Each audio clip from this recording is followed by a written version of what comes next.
Hi, good morning, good afternoon, everybody.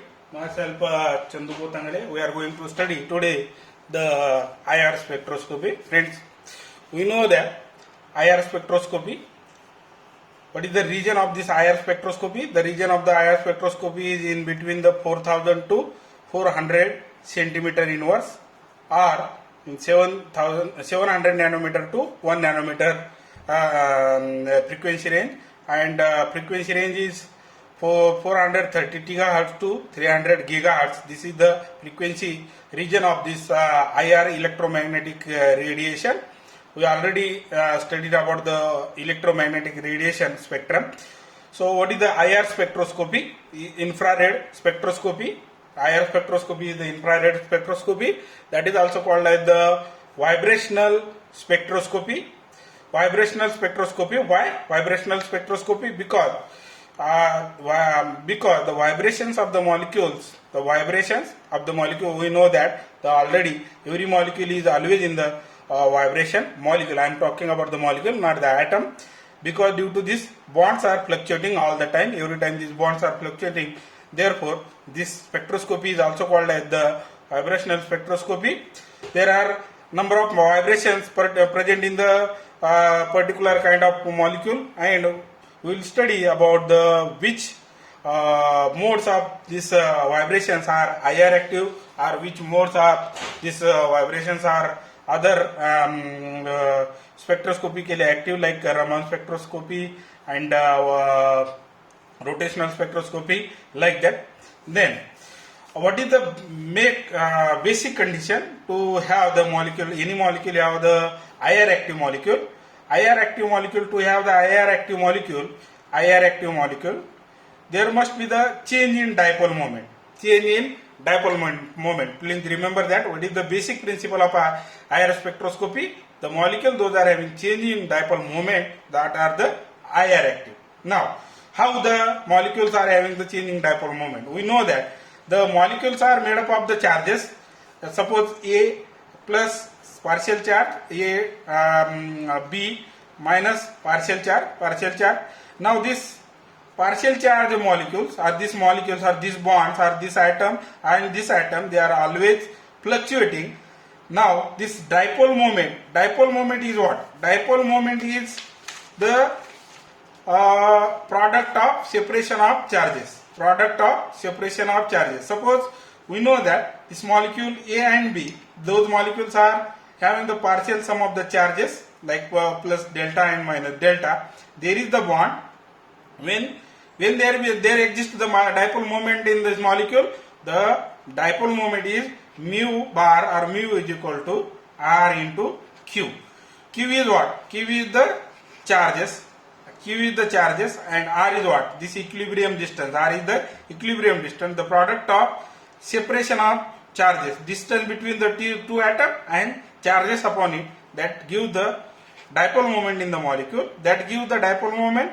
The dipole moment exists in the polar molecule. Remember that polar molecules are the IR active, or which molecules are IR active? Generally, the polar molecules are IR active. Now, vibrations in the molecule. How the molecule vibrate? Suppose A and B are the two atoms. Those are separated some distance. We can call it as our equilibrium distance. Now, any molecule, there is always vibration between these two bonds. Any molecule, there is always vibration in between two bonds. Means the distance between A and B may decrease. The distance between A and B may increase. Distance between A and B increase, decrease. Means there is always fluctuation in the bond distance. Therefore, there exists the vibration in this molecule. This vibration is when it exactly matches with the electromagnetic radiation having in the frequency range IR, then there will be the resonance. And at that time, the absorption of this electromagnetic IR radiation takes place, and molecule goes into the excited state, and we find the IR spectrum. Then what is the resonance?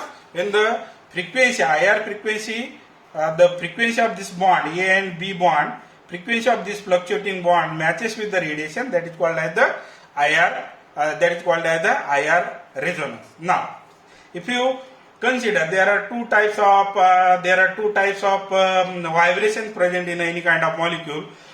Suppose the chlorine HCl molecule, if you take the HCl molecule, then chlorine is having the higher mass number and hydrogen is having the small mass number. This chlorine is heavier in nature and this hydrogen is lighter in nature.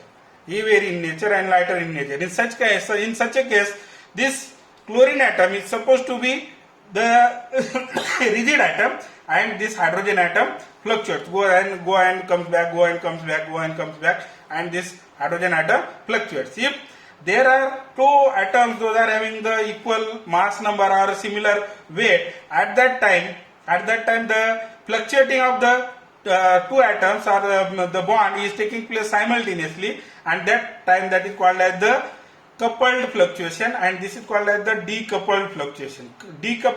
In the decoupled fluctuation, only one atom is supposed to vibrate. Actually, that is not the case. Little bit chlorine also vibrate, but the hydrogen is more fluctuating, therefore decoupled as compared to chlorine. Therefore, this is the decoupled fluctuation, and this one is the coupled fluctuation. Two types of fluctuations occur in the IR spectrum. Now, if you draw the distance of this vibrating HCl molecule, suppose HCl molecule, we will draw the energy diagram like that, and suppose this one is the chlorine atom, heavier atom, and this one is the hydrogen atom, which is having the lighter in weight, and this distance is, suppose if you consider this distance, this is the R equilibrium distance, that is bond distance, this distance from this to this distance, that is the R equilibrium distance. Now we know that the bonds are behave like springs.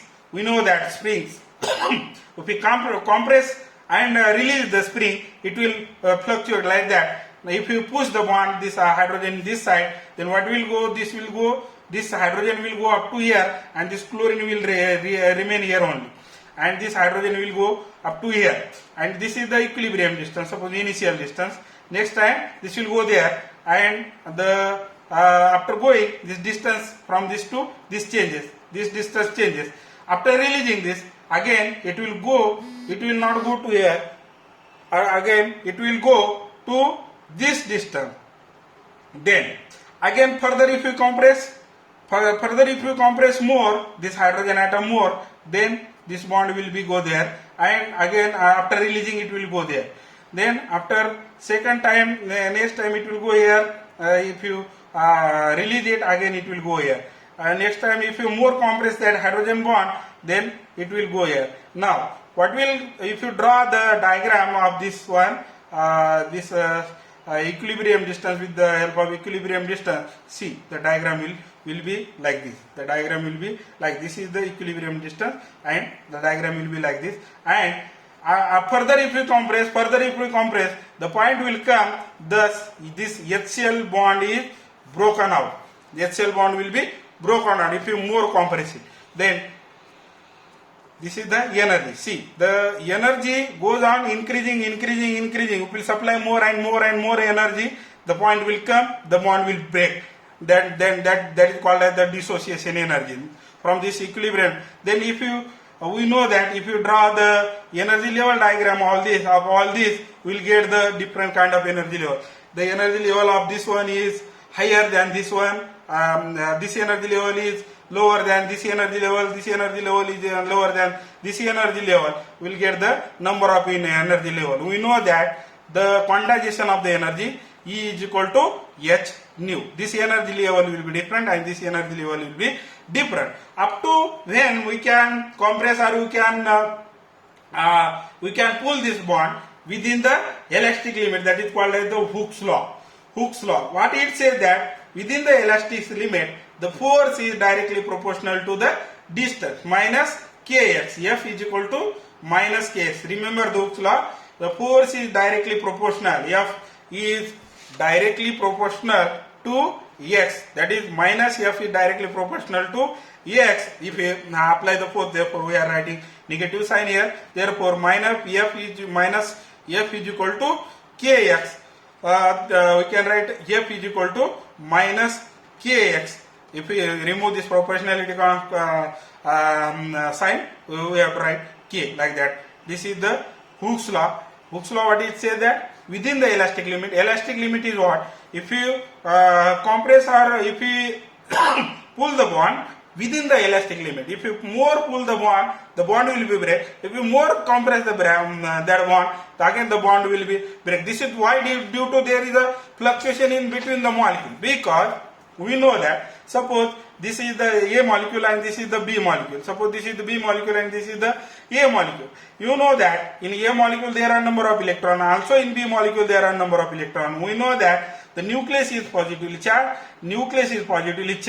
There is always attraction between the electron of one atom and nucleus of other atom, and the nucleus of one atom and electron of other atom. Therefore, there is a compression and rarefaction of the compression and expansion of the bond due to attraction and compression. There is a distance, there is the equilibrium distance established between the any kind of two atoms. That is called as the bond. Bond is not nothing but it is the force of attraction which holds the two atoms together. What we learned today.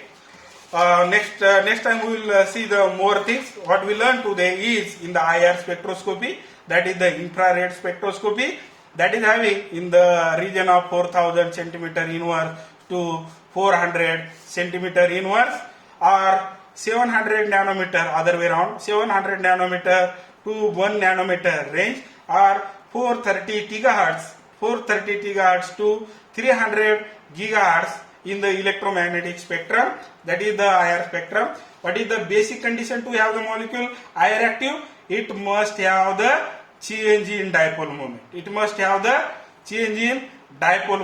Dipole moment, I forgot to tell you that this dipole moment is the both vector as well as magnitude dependent quantity. Dipole moment is the vector as well as magnitude dependent quantity. Molecule must have the change in dipole moment, and to have the IR active, the frequency, the resonance must be occurs. That is the frequency of this bond must matches with the frequency of this IR radiation. Then next one is the energy level diagram that we have drawn sometime before. Energy level diagram, how the energy levels are changing with the vibrations of the molecule. And next one is the Hooke's law, that is the within the elastic limit, the force is directly proportional to the displacement. Rest of the time we will see the next lecture. I will be uploading next video by tomorrow. Thank you.